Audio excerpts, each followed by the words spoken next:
which mode and media they would like to use at which point of time. But everything must be available to them. And therefore, with SATCOM policy as well, we passed the bill in Parliament, the Telecom Act, in November of last year. We've got the licensing regime in place, and let me correct you, 2 SATCOM licenses have already been given out. There are 2 companies that already have SATCOM licenses, Bharti Airtel and Jio. And India is open for anyone who wants to come and do business in India.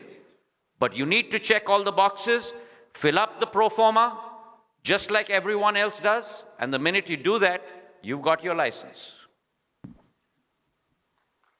That's an answer to the Starlink question? Sorry? Was that an answer to the Starlink question? Yes, of course there was. It was a direct answer.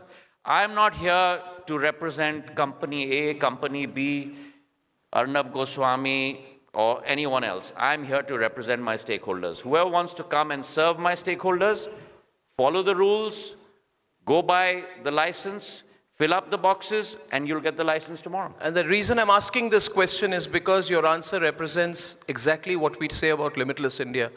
We are not defensive anymore, are we? I mean, we are not defensive. We're the second largest telecom market in the world. We're the second largest auto market in the world. We're the 3rd largest civil aviation market in the world. We are the 3rd largest road network in the world. We're the 4th largest railway network in the world. So come compete. A country that could build from 74 airports, 160 airports in 10 years, a country that could build from 90,000 kilometers of highways, 150,000 kilometers of highways. India is limitless. Yeah. Superb.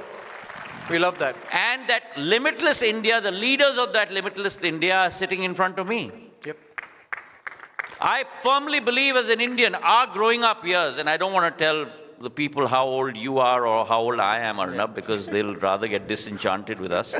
But the India that we grew up yes, that's what I was chained,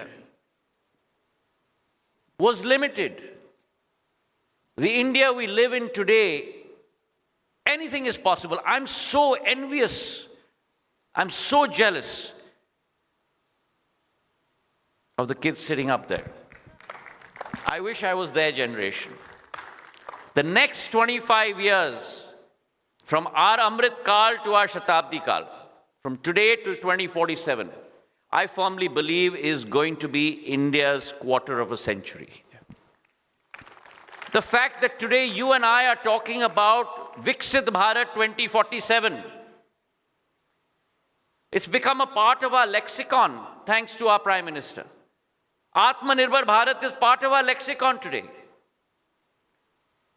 These were not words that you and I grew up even hearing many, many years ago. And today, the respect that we command on the world stage, the respect because of our Prime Minister, his leadership, his capability, and what he has done, how he has transformed India in 10 years. I don't want to get into the social paradigm as well, but that's important. Can you imagine 30 million houses being built in 10 years? We built 30 million houses in 65 years. Prime Minister has built it in 10 years. 90 million women getting advantage of one scheme, Ujjwala Yojana, 90 million. Twice the population of the country I just went to, Spain. 90 million women getting a stove and a gas cylinder in 10 years. Close to 340 million people in our country availing of the Ayushman Yojana, where you get a 5 lakh coverage for insurance. Could we even think that was possible 10 years ago? 350 million people, the population of the United States of America.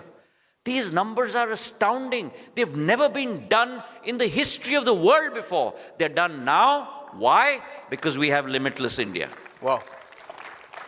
So, Jyotiraditya, my last question to you is, when you turn the clock back and you go to the start of your political career and your career as a professional when you came out of college, Things have changed, no doubt, no doubt. But I wonder, and since you're a grassroots politician, you've been to the Lok Sabha so many times, do you see the trickle-down effect? My question is simple. From your constituency, from Madhya Pradesh to the villages where you campaign, to the poorest of the poor, is there a trickle-down effect? Because my concern is whether this Limitless India is only limited to urban centers of prosperity. So how do we address that issue? How long will that trickle-down effect take to actually seep into the soil of this country? Very good question, Arnab. And let me tell you, when I talk about us as Indians, I'm not talking about those of us who are seated here in Bharat Mandapam alone.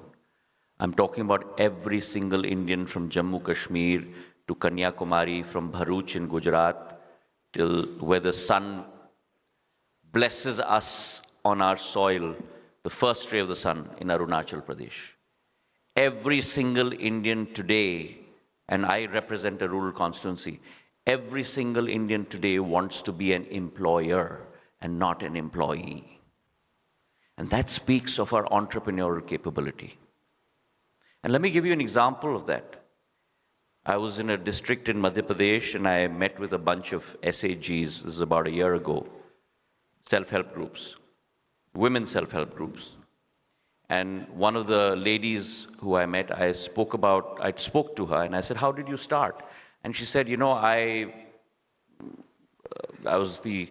only my husband would earn in my family. So I said, let me buy a couple of cows and let me start a dairy business. And she said, I started this dairy business and I had 2 cows and there were 4 of us women from that village.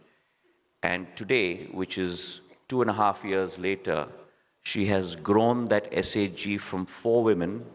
Okay, let me take a dipstick view here. To how many women do you think? Anyone has a guess? 300. Okay, so I got one number 300 here. Anyone else? 1,000. Okay, we got 1,000 here. Anyone else? 5,000. She's grown it to 10,000 women. Oh, huge. Incredible. That's ambition. That's ambition. That's drive. Another woman, she said, I became an agent for an insurance company. And I started doing so well. My husband had a dream of always owning his own car, but we didn't have enough income. And she said, I earned so much money because I became one of the best-selling insurance agents for that company. Yeah.